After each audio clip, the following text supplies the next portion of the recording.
तो आज हम पढ़ने वाले हैं हमारे हिंदी का दूसरा पाठ, जैसे कि हम लोग शुरू किए हैं फिर से पूरा पूरा पढ़ना।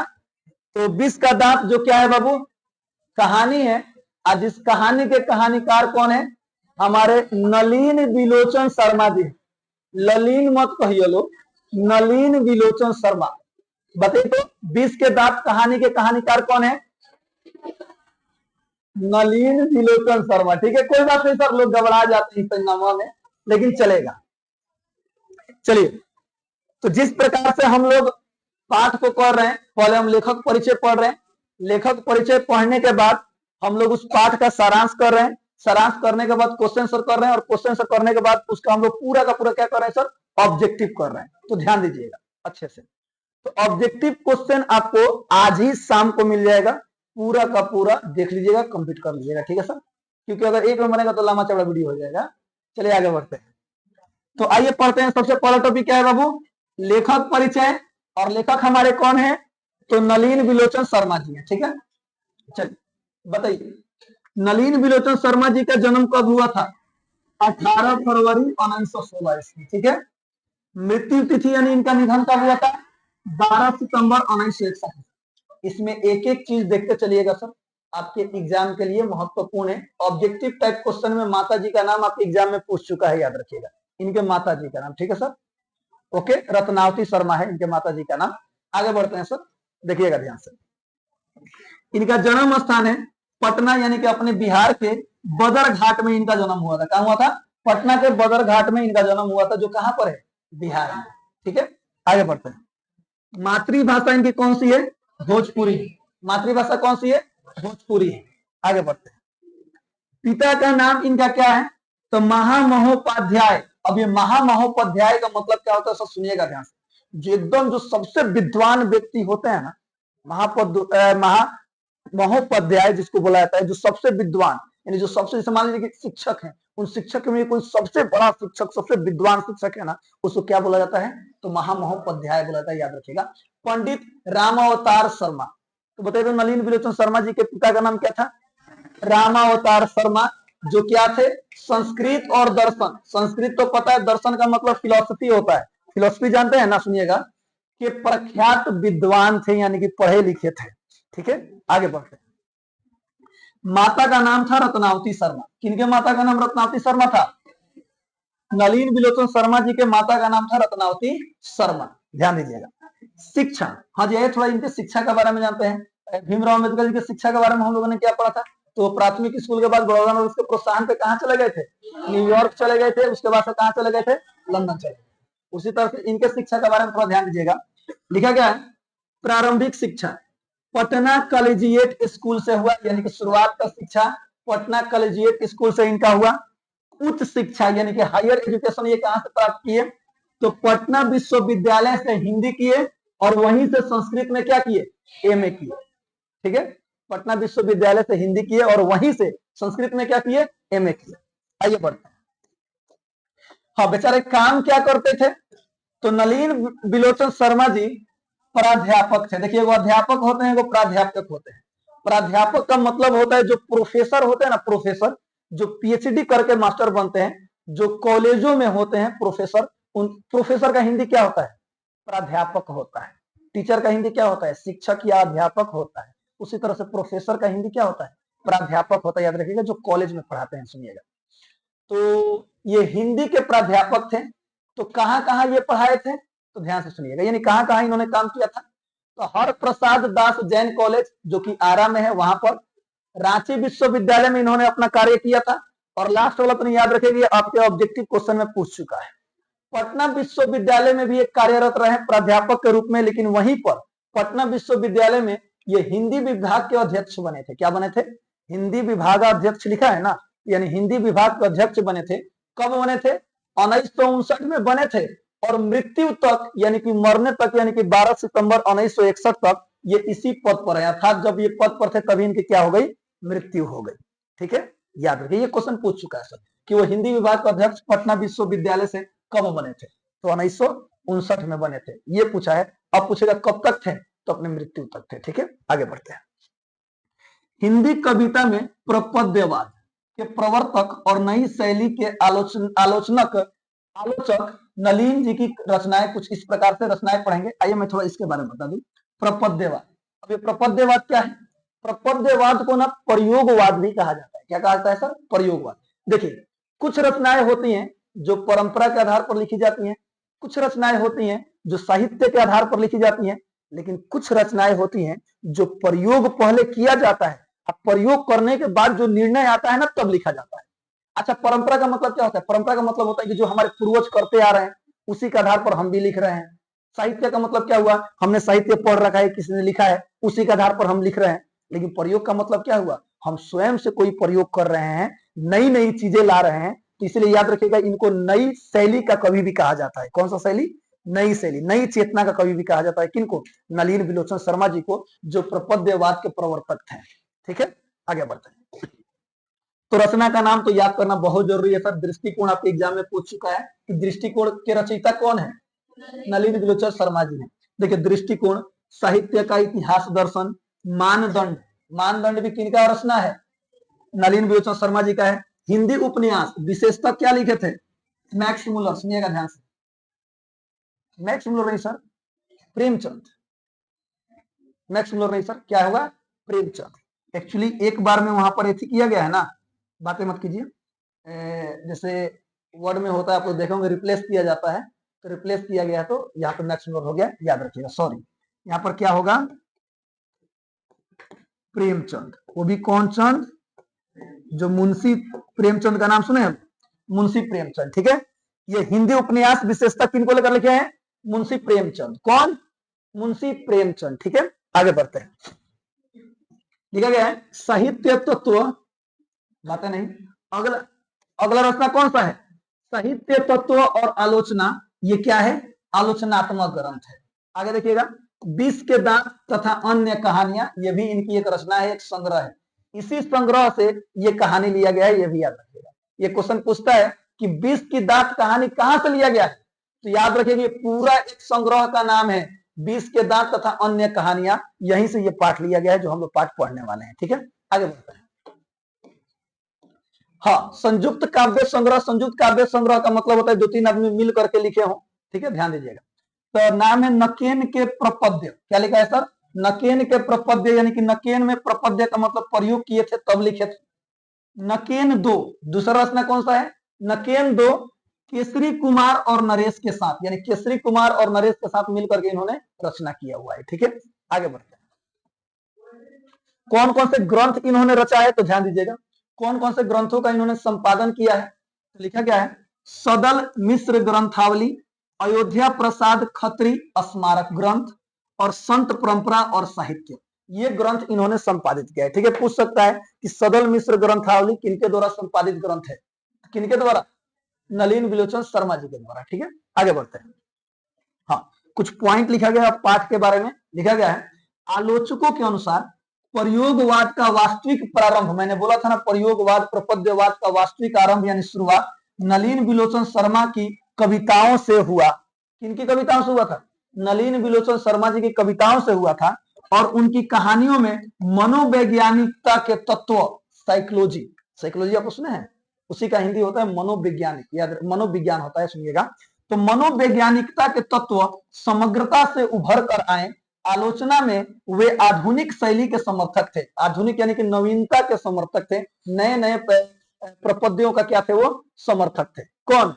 नलिन विलोचन शर्मा जी। आगे देखिएगा, यह कहानी यानी जो 20 की दांत कहानी है, 20 के दांत तथा अन्य कहानियां नामक कहानी संग्रह से ली गई है। अर्थात 20 के दांत तथा अन्य कहानियां, ये क्या है? एक कहानी संग्रह है जिसमें ढेर सारी कहानियां हैं, और उसी में से एगो कहानी 20 का दांत हमारे सामने क्या किया गया है?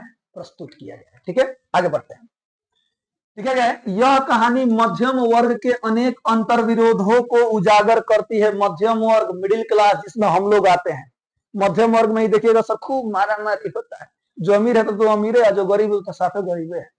जितना झंझट बानो, जितना झोल झपाटा बा, सब कहीं में बा, बीच में बा, मिडिल क्लास में बा, याद रखिएगा। ठीक है, हाँ, बिचौनिया में ना। इधर देखो सर, आगे देखिए। हाँ, जैसे देखिएगा शादी ब्याह होता है तो सबसे ज्यादा गाड़ी के सुनेला? अगुआ। लेकिन सबसे बढ़िया काम के पहले रहेला अगुआ भाई। बेचारे शादी ब्याह सब करवाते, लेकिन सबसे ज्यादा गाड़ी क्यों सुनेला? अगुआ। आगे देखिएगा, सुनिए। कहानी का जैसा ठोस सामाजिक संदर्भ है, वैसा ही स्पष्ट मनोवैज्ञानिक आशय भी है। वाकई में सर, मनोवैज्ञानिक का मतलब होता है, सुनिएगा जैसा जो साइकोलॉजी होता है, लोग नहीं कहते हैं साइकोलॉजी के अनुसार, साइकोलॉजी के अनुसार ये होता है, उसी प्रकार से इनके प्रत्येक कविताओं में, प्रत्येक रचना में मनोवैज्ञानिकता का झलक मिलता है। सबसे लास्ट पॉइंट लिखा गया है,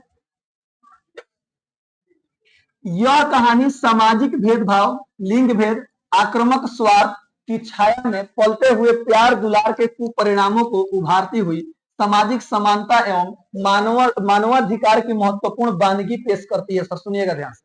अर्थात इस पाठ में दिखाया गया है कि एक अमीर ज्यादा होते हैं, यानी कि एक अमीर परिवार होता है और एक गरीब परिवार होता है। अमीर परिवार में एक बच्चा होता है जिसको बहुत ज्यादा प्यार दुलार दिया जाता है। वहीं गरीब परिवार जो होता है, वैसे बच्चों को दुत्कारा जाता है, धिक्कारा जाता है। लेकिन अंततः जाकर के पता चलता है कि कहानी का सबसे मेन हीरो कौन बन के निकलता है, तो वही, अच्छा, मदन। वाह, कहानियां कोई बात नहीं, सुनिएगा सर। मदन बन के निकलता है, ठीक है, जो कि मध्यम वर्ग परिवार का एक लड़का होता है, जिसके पिता का नाम क्या होता है? गिरधर। क्या नाम होता है? गिरधर। अब खोखवा होता है, खोखवा का नाम क्या था? कासू। और पापा का नाम क्या था? तेनसा। क्या था? तेनसा। हाँ, ऐसे ऐसे बच्चे बड़े होकर गुंडा मवाली बनते हैं। ऐसा भेटा तार मार के दूगो दांत तोड़ी बहरिया भेटा, तो जाले नहीं तनी लटुआ हमरो के देबो तनी हम खेले। तो मन में से का सोचता, ये साला का चलते कल बाबूजी हमरा का बड़ी मार मारूंगा, रोको आज बदला सधाइए ले। हाँ, इस टूट पीटे लाऊंगा कि ना। आगे देखिएगा, जो भी है, आइए पाठ के सारांश को पढ़ते हैं, ठीक है। पाठ के सारांश के बाद इसका क्वेश्चन आंसर शुरू, ठीक है। चलिए देखिए, 20 के बाद शीर्षक कहानी नलिन विलोचन शर्मा के द्वारा लिखा गया एक व्यंग है। क्या है सर? एक व्यंग है। व्यंग का मतलब होता है कि किसी को कुछ बात कहिए, उसको बुरा भी ना लगे और सामने वाला बात भी क्या हो जाए सर? समझ जाए। अर्थात अमीरी और गरीबी में इन्होंने फर्क भी बताया है। साथ ही साथ इन्होंने जो लिंग भेद जो होता है सर, जो बेटे बेटियों में जो भेदभाव किया जाता है, इसके बारे में भी इन्होंने इस पाठ में वर्णन किया है। क्योंकि सेन साहब की कई गो लड़कियां थी? 5। पांचों बहुत सुशीला थी, सॉरी सुशील थी। कैसी थी सर? सुशील थी। सबका नाम शीला था, है ना? अरे नहीं भाई, अलग अलग नाम था, जो भी है। सुनिए, तो ये सब उनका नाम था। तो उस तरह से उनको हमेशा घर में रहना पड़ता था। उनको खुलकर हंसने की भी मनाही थी। जो भेदभाव, वहीं पे कासू था, कुछ कर दे, अरे इंजीनियर है, टायर का हवा निकाल दे, अरे इंजीनियर है। जो भी है, चलिए शुरू करते हैं, ध्यान दीजिएगा। अब एक एक लाइन पढ़ते हैं। चलिए, लिखा गया है, यह कहानी अत्यधिक प्यार, सुनिएगा, यह कहानी अत्यधिक प्यार दुलार के कुपरिणामों तथा सामाजिक असमानता एवं भेदभाव को उजागर करती है। जी हाँ, आगे लिखा गया है, सेन साहब को ढलती उम्र में बेटा होता है, उसका नाम कासू है। इस उम्र में 5 बेटियों के बाद बेटा का होना उस बच्चे को अत्यधिक प्यार देने के लिए काफी है। सही बात सर, समाज में आप देखते होंगे सर, 2-3 बेटियों के बाद भी अगर बेटा होता है तो उसको कितना दुलार प्यार दिया जाता है। लेकिन सर सुनिए, प्यार कीजिए, दुलार कीजिए, अच्छी बात है, लेकिन समाज में उसको रहना भी सिखाना बहुत जरूरी है। इतना दुलार प्यार में उसको अंधे मत बना लीजिए कि वो सामाजिकता ही भूल जाए, क्योंकि वही दुलार प्यार आपके बुढ़ापे में आपके लिए घातक हो जाएगा। याद रखिएगा, और ये बात सही है। जो बच्चे देखिएगा, आप लोग जनरली आप लोग मैक्सिमम देखे होंगे कि जो अपने बच्चों को डांटते हैं, थोड़ा प्यार भी करते हैं, पढ़ाते हैं, लिखाते हैं, थोड़ा कष्ट में रहते हैं, वही बच्चे आगे चलकर बेहतर करते हैं और अपने माता पिता को साथ भी रखते हैं। और जिन बच्चों को ज्यादा प्यार दुलार मिलता है, बेटा हमारा कुछ करो, तू बोले अलग क्या हुआ, ये गलत बात है, कभी नहीं बोलना चाहिए। तो मान लीजिए कोई लड़का गलती कर रहा है, कोई व्यक्ति कुछ बोल दिया, चाहे उसको डांटिए दिया, चाहे झपड़ मारिए दिया, तो क्या हो गया?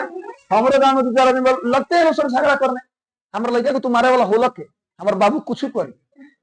अब बताइए, आगे चल के वो कोई भी गलती करेगा, कोई कितना भी बड़ा गलती करे, हम वहीं पे, चाहे कोई व्यक्ति वहीं पर रहेगा, कोई बोलेगा, तो वही व्यक्ति अगर आकर बोलेंगे तू काहे ना बोल रहा,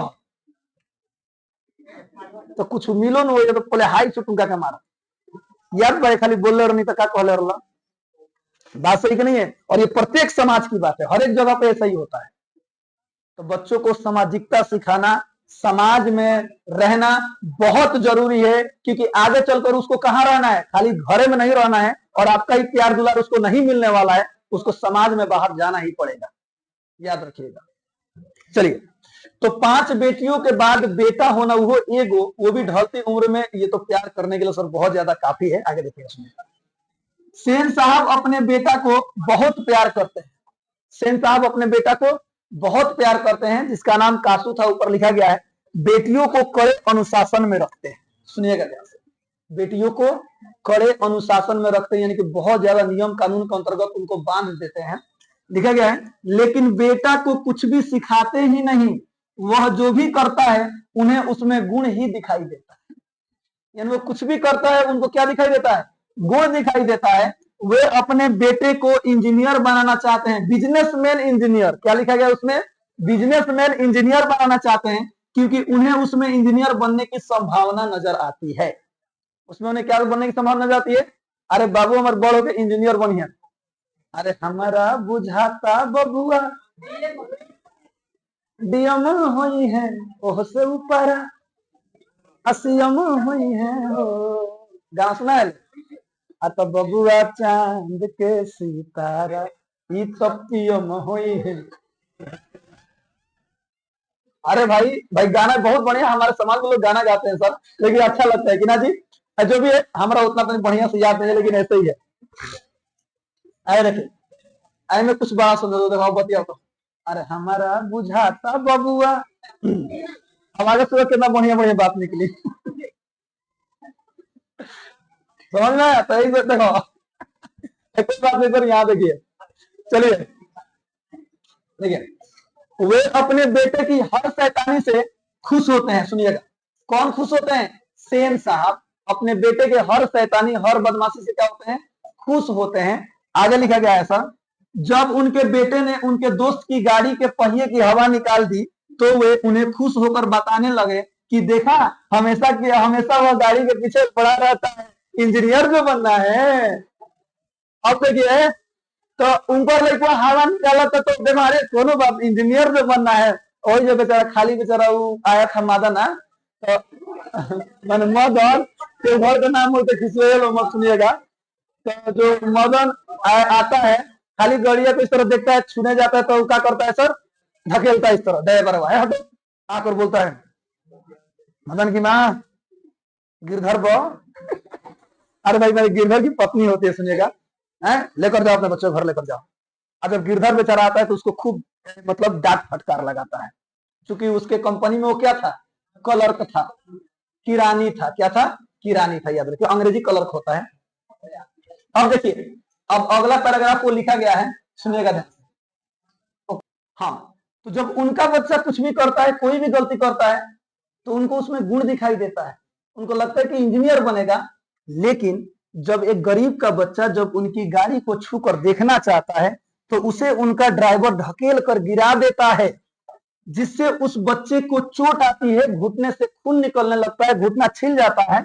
उस बच्चे की माँ जब उन्हें कुछ कहना चाहती है, तो उसे उल्टे उसको चुप करा दिया जाता है। उस बच्चे के पिता को बुलाकर डांटा जाता है, यानी उसके बच्चे के पिता जो गिरधर थे उसको डांटा जाता है। बच्चे को अनुशासन सिखाने का उपदेश देते हैं, भले अपना बच्चा कुछ भी करे, उसे कोई मतलब नहीं है, उपदेश देते हैं और कहते हैं कि ऐसे बच्चे ही चोर डाकू बनते हैं। ये कौन कहा था, सेन साहब ने कहा था। उस बच्चे का नाम क्या था, मदन था। उसका पिता गिरधर घर जाकर अपने बेटे की क्या करता है सर, पिटाई। अब बेचारा अपमानित बाप क्या करेगा, घर पे जाएगा, बेटा को पकड़ेगा, पिटाई ना करेगा। आगे देखिएगा सर, लिखा गया है, मदन अभी तो बच्चा है बेचारा, कितना साल का था, 5-6 साल का था बेचारा, सुनिएगा ध्यान से। मदन अभी तो बच्चा है, लेकिन उसके अंदर भी भावना है। भले बच्चा है तो क्या उसके अंदर थॉट नहीं है, भावना नहीं है। आगे देखिएगा, दूसरे दिन कासू जब गली में आकर खेलने की इच्छा जताता है, तब तो मदन उसे खेलने नहीं देता है, कि उसके दिमाग में चलता है कि एक चलते कल हम पिटाई बनी। सुनिएगा ध्यान से, इस पर कासू उस पर झपटता है। अब क्योंकि आदत से लाचार क्या करेगा, बार बार जैसे आप लोग आदत से लाचार क्लास में बात करेंगे, और झूठ बोलेंगे। आपका एग्जाम है 2 महीने में, 3 महीने में, वो आपके दिमाग में नहीं है। अब बात जरूरी है, आदत बड़ी खराब चीज है याद रखिए। किसी भी चीज को आप आदत बनाना चाहे ना तो 5 दिन में बन जाएगा। चाहे आप गलत आदत बना लीजिए, चाहे आप सही आदत बना लीजिए।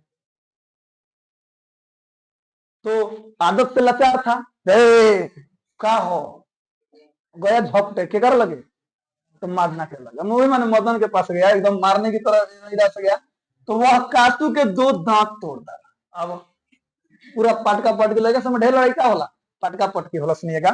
2 दांत तोड़ डाला, जिसके कारण उसके पिता को नौकरी से निकाल दिया जाता है। अब फिर से वही सिचुएशन आता है सर।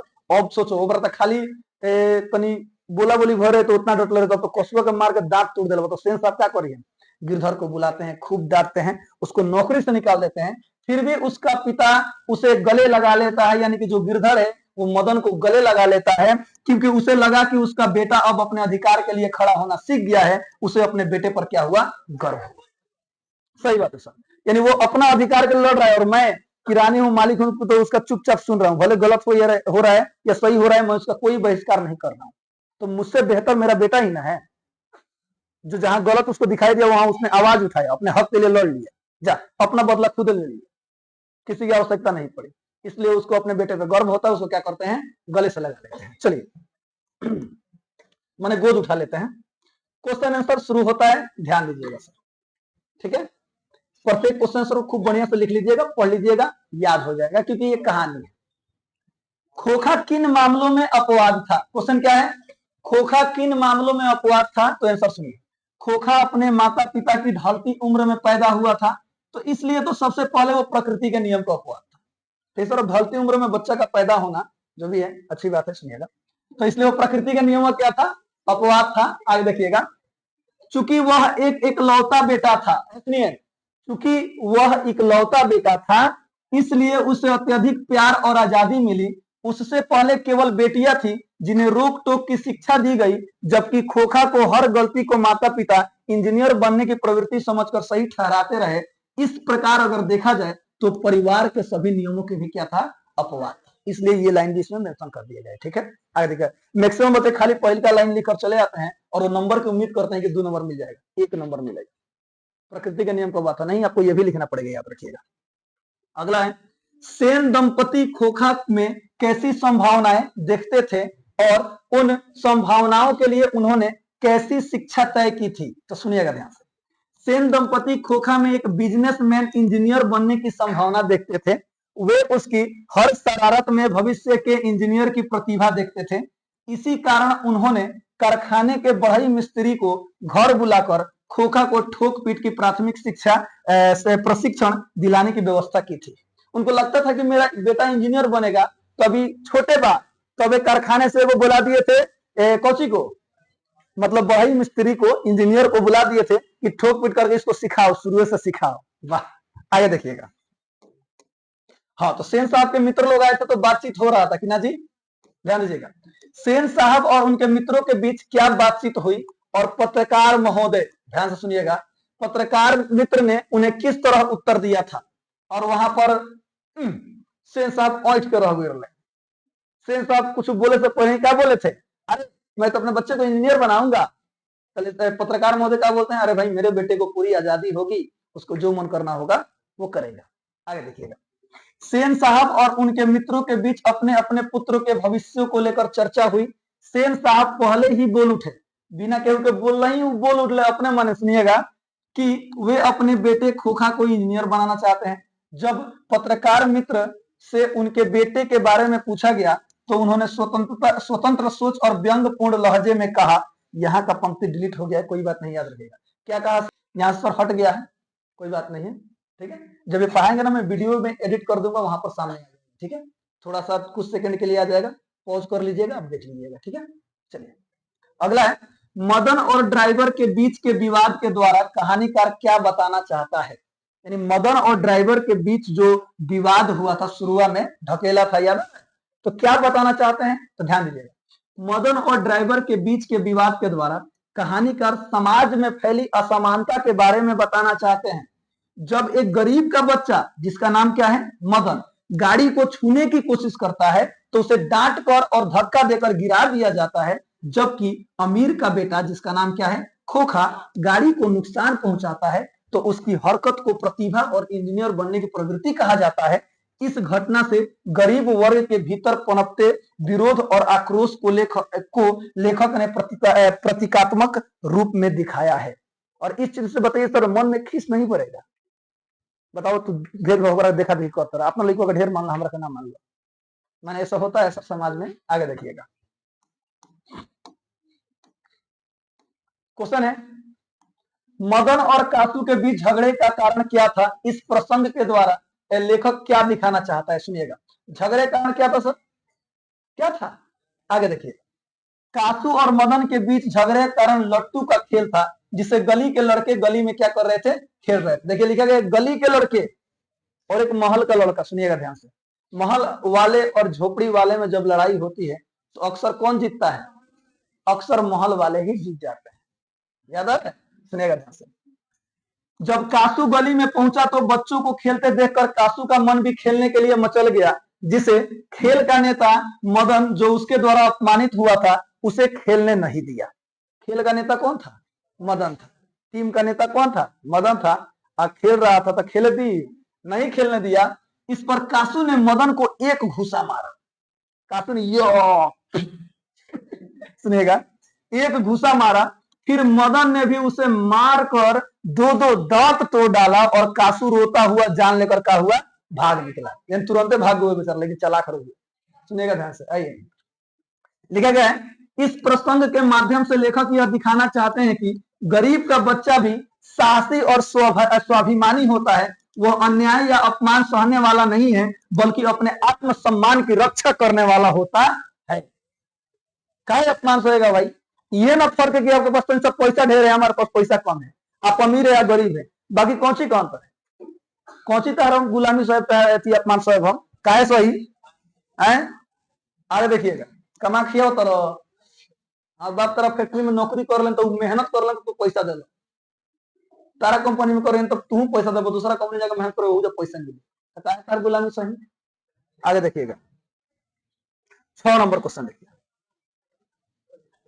लिखा गया है, महल और झोपड़ी वालों की लड़ाई में अक्सर महल वाले ही जीतते हैं, पर उसी हालत में जब दूसरी झोपड़ी वाले उसकी मदद अपने ही खिलाफ करते हैं। लेखक इस कथन का क्या तात्पर्य है? सुनिएगा, क्वेश्चन को पहले समझिए। क्वेश्चन इस प्रकार है कि जब महल और झोपड़ी वालों में लड़ाई होती है तो अक्सर महल वाले जीतते हैं, लेकिन बेचारे झोपड़ी वाले जानते हैं कि महल वाले में गलती है, झोपड़ी वाला निर्दोष है, लेकिन फिर भी वो किसकी सपोर्ट करते हैं? महल वाले की सपोर्ट करते हैं, यानी उसके साइड में चले जाते हैं और बेचारा झोपड़ी वाला अकेला रह जाता है। क्वेश्चन यही है, इससे लेखक क्या कहना चाहते हैं, क्या समझाना चाहते हैं, आंसर सुनिएगा। यह गद्यांश यानी जो लाइन लिखा गया है, नलिन विलोचन शर्मा जी द्वारा लिखित कहानी 20 के दांत से लिया गया। अगर कोई भी लाइन की व्याख्या करने के लिए कभी भी आएगा ना, तो तू खड़ा होगा, खड़ा हो, हाँ तू खड़ा हो, जय खड़ा हो, चल सुनिएगा ध्यान से। हेलो, कहाँ रनिया? हाँ सुनिए, कोई भी लाइन आएगा ना तो उसको पहले ये जरूर दिखाना है कि लाइन किस पाठ से लिया गया है और उसके लेखक कौन है। ठीक है, उस पर लिखा गया है, यह गद्यांश नलिन विलोचन शर्मा द्वारा लिखित कहानी 20 के दांत से लिया गया है। लेखक का तात्पर्य यह है कि समाज में अमीर और गरीब के बीच जब संघर्ष होता है तो गरीब वर्ग लोग आपसी एकता न होने के कारण स्वयं अपने ही हितों के विरुद्ध अमीरों का साथ देने लगते हैं।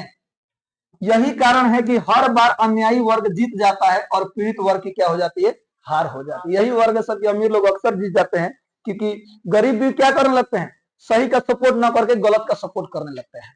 आगे देखिएगा, इसी में लिखा गया है, इसका उदाहरण कहानी में, चूंकि ये क्वेश्चन जिस कहानी का है तो उसका उदाहरण तो देना पड़ेगा। सुनिएगा, इसका उदाहरण कहानी में मदन और कासू की लड़ाई से मिलता है। मदन जैसे गरीब लड़के का किसी ने साथ नहीं दिया, बल्कि सब बच्चे अमीर कासू से डर कर क्या रहे, चुप रहे। सही में सभी लोग एकदम सहमे हुए थे, चुप ठाई भाई का हो गई।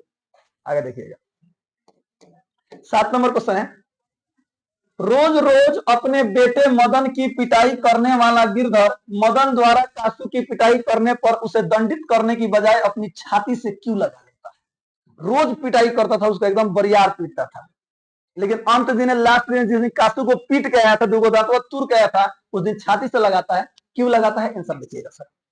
रोज रोज अपने बेटे मदन की पिटाई करने वाला गिरधर मदन द्वारा कासू की पिटाई करने पर दंडित करने के बजाय छाती से लगा लेता है, क्योंकि सत्य को तो वह भी जानता था, फिर भी अपने बेटे की पिटाई कई बार कर चुका था। सत्य जानता था कि मेरे बेटा ने गलती नहीं किया है। वो लोग अमीर जाते हैं। आगे देखिएगा, सुनिएगा। इस बार जब उसके बेटे ने अपने बार बार के अपमान का बदला खुद ही ले लिया, तो उसे अपने बेटे पर क्या हुआ, गर्व हुआ। उसे लगा कि उसका बेटा अब अपने अधिकार के लिए खड़ा होना सीख गया है, इसलिए वह उसे दंडित करने के बजाय गर्व और स्नेह से अपनी छाती से क्या कर लिया सर, लगा लेता है। ठीक है, चलिए अगला क्वेश्चन है, कहानी के शीर्षक की सार्थकता स्पष्ट कीजिए। अर्थात यानी कहानी का जो नाम लिखा गया है, सुनिए, कहानी का जो नाम लिखा गया है विष के दांत, क्या वह विष का दांत जो शीर्षक है बेहतर है? बेहतर है, हाँ बेहतर। तो क्यों बेहतर है, यही क्वेश्चन है, सुनिएगा ध्यान से। कहानी का शीर्षक विष के दांत अत्यंत सार्थक है, यानी कि एकदम बेहतर है। इस कहानी में लेखक ने अमीरों के अहंकार और अभिमान को विष के दांत कहा है। क्या कहा है सर, विष का दांत कहा है। सेन साहब अपनी अमीरी के कारण गरीब मदन और उसके पिता का अपमान और तिरस्कार करते हैं। अगर मान लो भोजपुर है तो खाली का लिख सकते हैं, अपमान करते हैं। वे अपने पुत्र की बुराइयों को भी इंजीनियर बनने की संभावना से ढकने का प्रयास करते हैं। कहानी के अंत में जब मदन ने कासू का दांत तोड़ दिया, तो यह अहंकार और अन्याय के दांत तोड़ने का प्रतीक बन जाता है। इसलिए कहानी का शीर्षक विष के दांत कहानी की आत्मा को प्रकट करता है, और यह पूर्णतः क्या है सर, सार्थक है। विष का दांत, जो दांतवा तोड़ा था वो वही दांत जहर बन जाता है, उसके नौकरी से निकाल दिया जाता है। ध्यान से सुनिएगा, इसलिए इसका कहानी का जो शीर्षक क्या है सर, बिल्कुल सार्थक है, विष का दांत। आगे देखिएगा, अगला क्वेश्चन है, सुनिए। सेन साहब के परिवार में बच्चों के पालन पोषण किए जा रहे लिंग आधारित भेदभाव का अपने शब्दों में वर्णन कीजिए। जी हाँ सर, क्या सेन साहब के परिवार में लिंग भेद नहीं था? भेदभाव बहुत ज्यादा था। क्या भेदभाव था? तो भेदभाव यही था कि बेटियों पर बहुत ज्यादा अंकुश लगाए गए थे और बेटा पूरी तरह से आजादी मिली थी उसको। सुनिएगा ध्यान से। सेन साहब के परिवार में बच्चों के पालन पोषण में स्पष्ट रूप से लिंग आधारित भेदभाव दिखाई देता है। उनके 5 बेटियां और 1 बेटा था। बेटियों को वे कड़े अनुशासन में रखते थे, जबकि बेटे कासू पर अत्यधिक स्नेह करते थे। बेटा चाहे कितनी भी गलती करे, सेन साहब उसे डांटने के बजाय उसकी गलतियों को भविष्य में अच्छे संस्कारों के रूप में देखते थे, या आप ये भी लिख सकते हैं कि उसको भविष्य में इंजीनियर बनने के रूप में देखते थे। आगे देखिएगा, इस प्रकार कहानी में समाज में प्रचलित पुत्र प्रेम और पुत्री उपेक्षा की प्रवृत्ति को लेखक ने व्यंग्यात्मक रूप से में क्या किया है सर, उजागर किया है। यानी कि लोग पुत्र से ज्यादा प्रेम करते हैं, वहीं पुत्री की क्या करते हैं सर, उपेक्षा करते हैं, यानी उतना ज्यादा प्रेम स्नेह नहीं दिखाते हैं। चलिए अगला क्वेश्चन है, आपकी दृष्टि में विष के दांत शीर्षक कहानी का नायक कौन है? तर्कपूर्ण उत्तर दें। तो बताइए, तो विष के दांत कहानी का नायक कौन था? मदन था भाई। यहां देखिए, मेरी दृष्टि में, जी सर आपकी दृष्टि में पूछा है ना, आंसर आप यही लिखेंगे, मेरी दृष्टि में। सुनाई दिया? बहुत लोग लिखते हैं हमारी दृष्टि में, लेकिन आप लोग क्या लिखेंगे, मेरी दृष्टि में कहानी का नायक कौन है? मदन है। कहानी में लेखक ने समाज में फैली असमानता, अमीरों के अहंकार को उजागर किया है। मदन एक गरीब घर का लड़का होते हुए भी अन्याय और अपमान के विरुद्ध क्या करता है सर, आवाज उठाता है। तो वह नायक नहीं हुआ तो कौन हुआ? आगे देखिएगा, लिखा गया है, जब अमीर लड़का कासू अपने घमंड में मदन को अपमानित करता है, तो मदन साहस पूर्वक उसका सामना करता है और अंततः उसके दांत तोड़कर अपने आत्मसम्मान की क्या करता है सर, रक्षा करता है। अमीर होगा तू अपने घर के लिए, आगे नहीं, ये गुस्सा मर ले आप। हम मारा मारी होता, आगे देखिएगा। इस प्रकार मदन अन्याय और अहंकार के विरुद्ध संघर्ष का प्रतीक बनता है। इसलिए वही इस कहानी का क्या है, नायक नहीं, खलनायक हूं मैं, जुल्मी बड़ा दुखदायक हूं मैं, तेरी आंखों का अंदाज है ना। ये कहां से आ गया भाई? उसमें नहीं है, उसमें नहीं है, उसमें नहीं है, कि दूसरा गाना है, मतलब वही लय में भेटा गई हो। चलिए आगे देखिए, अरे भाई, तुम सभी के आंखों का अंदाज कहता है आप सभी सीसीसी और बीबीबी पे मरता है, यानी प्यार करता है। आगे देखिए, अब आप देखो, सुनो, जो आपकी किताब में प्रश्न दिए गए हैं ना, इसमें एक भी एक्स्ट्रा प्रश्न नहीं, वही प्रश्नों का उत्तर मैं करा रहा हूं, समझ में आया? इसलिए तनी चुप रहिए, शांति बना के देखिए। 4 गो व्याख्या करने वाला है, देख लीजिए सभी लोग ध्यान।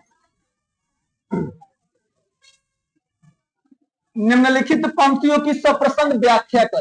तो व्याख्या करने वाला प्रश्न जो होता है उसका उत्तर कैसे दिया जाता है पता है ना? प्रस्तुत पंक्ति हमारे पाठ्य पुस्तक यहां से लिया गया है, इसके रचयिता ये है, ठीक है। आइए देखते हैं, 4 गो ध्यान से देखिएगा। पहला है, लड़कियां क्या है? कठपुतलियां हैं, और उनके माता पिता को इस बात का क्या है सर? गर्व है। ध्यान से सुनिएगा सर, इसको व्याख्या देखिए कैसे किया गया है। प्रस्तुत पंक्ति हमारी पाठ्य पुस्तक गोधली भाग 2 के 20 के दांत शीर्षक पाठ से ली गई है। इसे नलिन विलोचन शर्मा जी ने लिखा है, ठीक है। पहला पंक्ति सब में आपको यही देखने को मिलेगा, ठीक है। आगे लिखा गया है, इस पंक्ति के द्वारा लेखक ने सेन साहब के बेटी के प्रति भेदभावपूर्ण व्यवहार पर व्यंग किया है। ओके, अब अगला पैराग्राफ है, वे कहते हैं कि बेटी को वे इतने कड़े अनुशासन में रखते थे कि वे अपने मन से कुछ भी नहीं कर पाती थी बेचारी। कठपुतलियों को जिस प्रकार हम अपने इशारे पर नचाते हैं, उसी तरह सेन साहब की मर्जी के बिना वे कुछ भी नहीं करती थी। कठपुतली का डांस आप लोग देखे हैं? ऐसे धागा बांध लिया जाता है, ऐसे किया जाता है, सामने वो पुतला होते हैं, वो डांस करते हैं।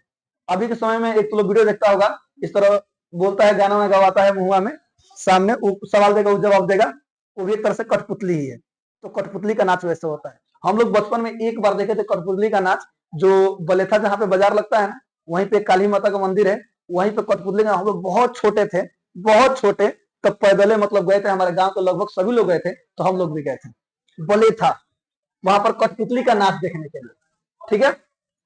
आगे देखिए, सुनो, लिखा गया है, तो जब वे हंसने को कहते थे तो वो बेचारी हंसती थी, जब खेलने को कहते थे तो खेलती थी, उन्हें तो जोर से हंसने की भी मनाही थी। अर्थात बेटियां घर में कस के हंस भी नहीं सकती थी, खुल के हंस भी नहीं सकती थी। ये बड़ा तो खूब ठठाक हंस ली। आगे देखिए, दूसरा व्याख्या देखिए सर, खोखा के दुर्ललित स्वभाव के अनुसार ही सेनों ने सिद्धांत को भी बदल लिया था। सुनिएगा, ये लाइन पे व्याख्या करना है, जी हाँ सर। खोखा के व्यवहार के अनुसार ही सेनों ने अपना सिद्धांत, अपना नियम बदल लिया था। ये इसको व्याख्या करते हैं, सुनिएगा ध्यान से। लिखा गया है, प्रस्तुत पंक्ति हमारी पाठ्य पुस्तक गोधली भाग 2 के 20 के दांत शीर्षक पाठ से उद्धृत है या लिया गया है। सुनिएगा ध्यान से, आप ये भी लिख सकते हैं उद्धृत है, या ये भी लिख सकते हैं लिया गया है। इसे नलिन विलोचन शर्मा जी ने लिखा है। किन्होंने लिखा है? नलिन विलोचन शर्मा जी ने लिखा है। इस पंक्ति के द्वारा लेखक ने सेन साहब के बेटे के प्रति बदलते हुए व्यवहार को बताया है। जी हाँ, तो इस पंक्ति से क्या पता चल रहा है कि बेटा के अनुसार वो लोग अपना नियम बदल रहे हैं, अपना व्यवहार बदल रहे हैं, सिद्धांत बदल रहे हैं। उन्हें बेटा बुढ़ापे में हुआ था। जी हाँ सर, उन्हें जो खोखा हुआ था कब हुआ था? बुढ़ापे में हुआ था, ढलती उम्र में हुआ था। बुढ़ापा ना लिखेगा, ढलती उम्र लिखेगा तो ज्यादा बेहतर है, ठीक है, याद रखिएगा। सुनिए, इसलिए वे बेटा को बहुत प्यार करते थे। इसलिए वो बेटा क्या करते थे? बहुत ज्यादा प्यार करते थे। प्यार के कारण वह बिगड़ गया था। सेन साहब उसे सुधारने के बजाय उसके दुर्गुणों को, भविष्य में उसमें इंजीनियर बनने की संभावना को देखते थे, और उसे बचपन से इंजीनियर बनाने के लिए उन्होंने एक शिक्षक के बजाय कारखाने के बढ़ई मिस्त्री को नियुक्त कर दिया था। इसलिए लेखक ने कहा है कि अपने बेटे को बदलने की बजाय उन्होंने अपने सिद्धांत और नियम ही बदल लिए। वाह, कितना बढ़िया लगे सर। अपने बेटे को नहीं बदले, उसके व्यवहार को नहीं बदले, उन्होंने अपना नियम ही बदल दिया। बस ये गलत होता है। आप सामाजिकता से दूर नहीं रह सकते हैं। हमें समाज में जिस रहना है उस समाज के आधार पर चलना ही होगा, चाहे आप कुछ भी कर लीजिए। याद रखिएगा, जब आगे आप और पढ़िएगा ना, इतिहास पढ़िएगा, तब आपको पता चलेगा कि वाकई में हमारा समाज कितना बेहतर है, समाज के नियम बेहतर है सर, और हमें भी एक सामाजिक व्यक्ति बनना चाहिए। आगे देखिएगा, सुनिए, ये क्वेश्चन आप एग्जाम में पूछ सकता है कि बताइए किस मिस्त्री को बुलाया गया था? बढ़ई मिस्त्री को। किस मिस्त्री को? बढ़ई मिस्त्री को, ठीक है।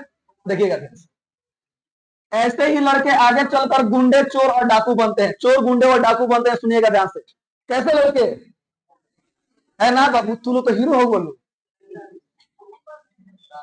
तू लोग चोर गुंडा डाकू थोड़े बन बोलो, गजब हाल है भाई, तू लोग तो गैंग चलाएगा, गैंग। हाँ, शूटर बनेगा। और ये वो कौन सी बोला रे, डॉन बनेगा, डॉन। अरे भाई है, चोर गुंडा डाकू के पीछे तो पुलिस लगती है, तू लोग डॉन बनेगा, तू लोग के पीछे 11 मुल्कों की पुलिस लगेगी। उसको भी सब आइए बैठा करते हैं। ऐसे ही लड़के आगे चलकर गुंडे चोर और क्या बनते हैं सर, डाकू बनते हैं। सुनिएगा, प्रस्तुत पंक्ति हमारे पाठ्य पुस्तक गोधनी धातु के 20 के दांत शीर्षक पाठ से उद्धृत है या फिर लिया गया है। इसे नलिन विलोचन शर्मा ने क्या किया है, लिखा है। ठीक है, आगे देखिएगा। इस पंक्ति के द्वारा लेखक ने समाज में अमीरों और गरीबों के बीच की खाई को दिखाया है। खाई यानी कि जो गहराई है, जो दीवार है, जो पट्टी है, उस चीज को दिखाया है अमीर और गरीबों के बीच। सुनिएगा ध्यान से सर, एक अमीर का बच्चा अगर गाड़ी को तोड़ देता है तो उसमें इंजीनियर बनने की संभावना देखी जाती है, और उसके लिए उसके लिए बड़ाई के पुल बांध दिए जाते हैं, और उसके माता पिता अपने बच्चे की करतूत पर उल्लासित होते हैं, अर्थात खुश होते हैं।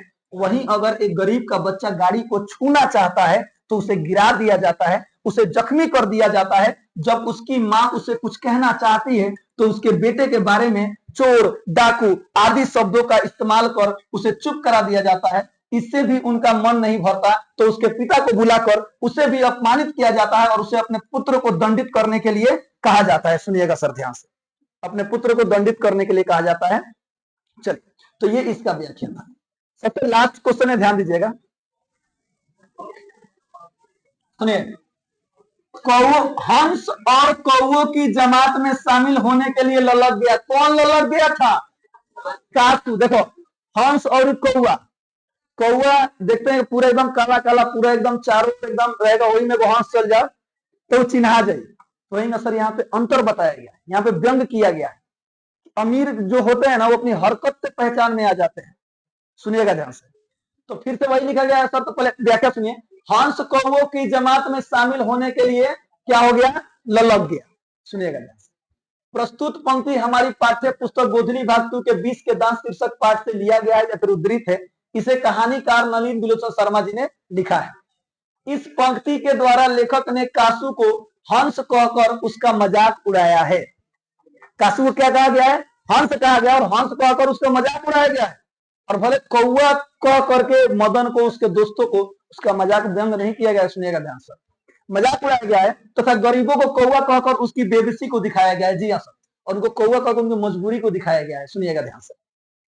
कासू एक दिन खेलने के लिए गली में निकल जाता है। गरीब के बच्चों को लट्टू खेलते देखकर उसका मन ललक जाता है और उसे खेलने की इच्छा जताता है। इस पर मदन को एतराज हो जाता है क्योंकि उसने मदन का बहुत अपमान किया था। कासू तो अपने घर का बिगड़ा हुआ लड़का था, कासू अपने घर का बिगड़ा हुआ लड़का था। उसे नहीं सुनने की आदत थी, इसलिए उसे नहीं सुनने की आदत, सुनिएगा, नहीं थी, इस तरह से होना चाहिए था। उसे देखिए क्या लिखा है सर, उसे नहीं सुनने की आदत नहीं थी, इसलिए उसने मदन पर हमला बोल दिया। क्या बोल दिया, हमला बोल दिया। मदन को भी ताकत तो थी ही, मदना कहां कमजोर रहे हमारे मदन। सुनिएगा, मदन को ताकत तो थी ही, वहां कासू के बचाव के लिए कोई नहीं था, यानी कासू को कोई बचाए कोई नहीं था, क्योंकि खेल का नेता कौन था, मदन था। दाव देखकर कासू ने अपमान का बदला लेकर मदन विजयी होने में सफल हुआ। मैंने दाव देखा और कासू से अपमान का बदला लिया और वो सफल हुआ। हंस कौआ से नहीं जीत पाया। देखिए फिर से वही पंक्ति व्याख्या में लिख दिया गया, हंस जो था वो कौआ से नहीं जीत पाया, क्योंकि कासू को हंस तो उसके माता पिता समझते थे ना, लेकिन अगर वास्तव में देखा जाए तो वो भी क्या था, एक उतना ही उम्र का, उतना ही बच्चा था जिस तरह से मदन भी था। उन लोगों के दिमाग में यह नहीं था। सुनिएगा, केवल उनके माता पिता में के नजर में क्या था, हंस था। लेकिन अगर पूरी दुनिया में अगर वो निकल जाए कहीं बाहर तो भी तो कौओं की जमात के जैसा था ना। सुनिएगा ध्यान से। तो उसके माता पिता समझते थे, उसमें स्वयं अच्छा गुण ही नहीं, इसलिए लेखक ने व्यंग के स्वर में उसे क्या कहा है सर, हंस कहा है। इस प्रकार से पूरा का पूरा पाठ खत्म होता है, क्वेश्चन खत्म होता है, और ये जो भी आप ऑब्जेक्टिव देख रहे हैं आपको शाम को मिल जाएगा पूरा का पूरा आंसर के साथ। ठीक है, सभी क्या करना है सर, लेखक परिचय के बाद पूरा का पूरा क्वेश्चन आंसर व्याख्या वाला सब का सब एक एक करके लिख लेना है। ठीक है, तो तब तक के लिए हंसते रहिए, मुस्कुराते रहिए, गाते रहिए, गुनगुनाते रहिए और हमेशा खुश रहिए। मिलते हैं अभी इसी क्लास में भाई। कहाँ जी बोलो, आज तो ढेरे पड़ेगा, एतवार है, संडे है। चलिए तब तक के लिए जय हिंद।